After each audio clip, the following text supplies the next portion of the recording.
Não há maior forma de legitimar o machismo, né, do que trazer uma mulher e esse machismo ser reproduzido por uma mulher que, inclusive, está numa posição de liderança.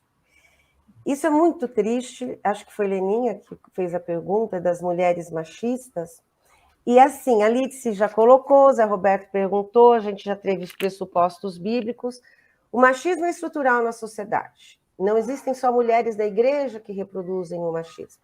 Se a gente entender o machismo como uma estrutura de pensamento, o machismo está na cultura, então o machismo está em todas as áreas, na política, na religião, na arte, na academia, na educação. O machismo pode estar na criança, no adolescente, no jovem, no idoso, na mulher e no homem, ok? Então a gente tem que entender que o machismo não é um comportamento atrelado apenas aos homens. Isso é extremamente importante. Exatamente. Essa pergunta é muito, muito bem colocada, porque a gente tem que entender o machismo como um comportamento social que pode, inclusive, você tem crianças machistas, meninas e meninos machistas. Você tem jovens, ficava admirada de ver jovens na faculdade, moças e moços, né, que reproduziam falas machistas, e aquilo me arrepiava, eu falava, gente, uma geração nova que tá saindo, como a gente tem pessoas mais idosas que não são machistas. Então, a gente tem que parar de acreditar que o machismo só se reproduz através dos homens. O que o Zé Roberto colocou, o machista em desconstrução, era a fala que nós, mulheres, tínhamos que assumir. E nos dói achar ou pensar que ainda temos machismos incorporados, mas temos. Então, na vida social, esse machismo se revela de várias formas, como, por exemplo, uma mãe chegar para uma filha e falar, filhinha, você tem que se dar ao respeito. Não, não. O respeito foi conquistado quando essa menina nasceu, pela igualdade de direitos. Ela não tem que conquistar nada, está conquistado. O respeito é uma exigência à dignidade humana, à vida ética. O menino não tem que se dar ao respeito, mas a menina tem, né? A mãe ensina a criança, por exemplo, a filha, a sentar de perninha cruzada. Se a gente for pegar Durkheim, né, Liz? As representações coletivas e sociais, é um fechamento da própria sexualidade.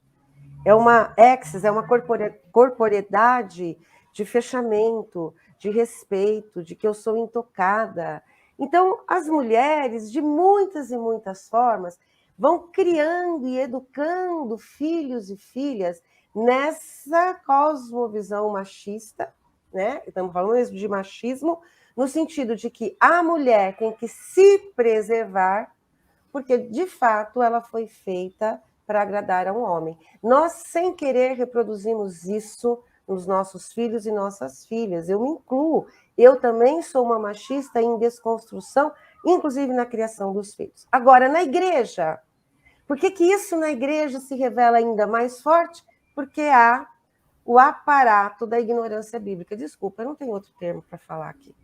Né? Então, há a legitimação de um discurso religioso.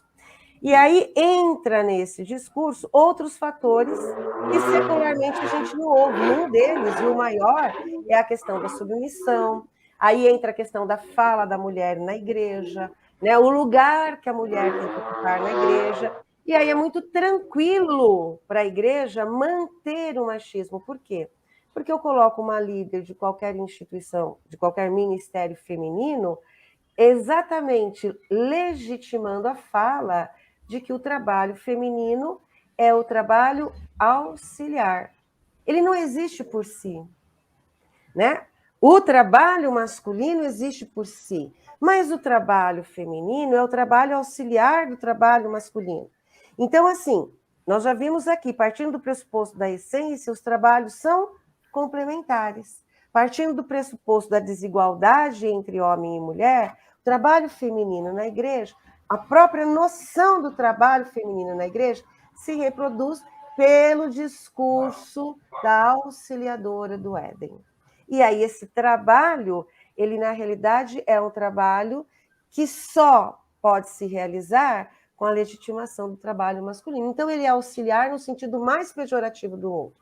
E as mulheres se colocam como aquelas que são as verdadeiras auxiliadoras. Então, há um chamamento para uma naturalização dessa desigualdade com o nome de vocação. Eu já cansei de ouvir o discurso, mas é para isso que nós somos vocacionadas. Isso é que Deus está nos chamando. Então, há além de tudo, um discurso piedoso para falar a nossa vocação na igreja é auxiliar. Né? E esse auxiliar no sentido pejorativo de um trabalho que não se realiza e não pode ser visto por si só.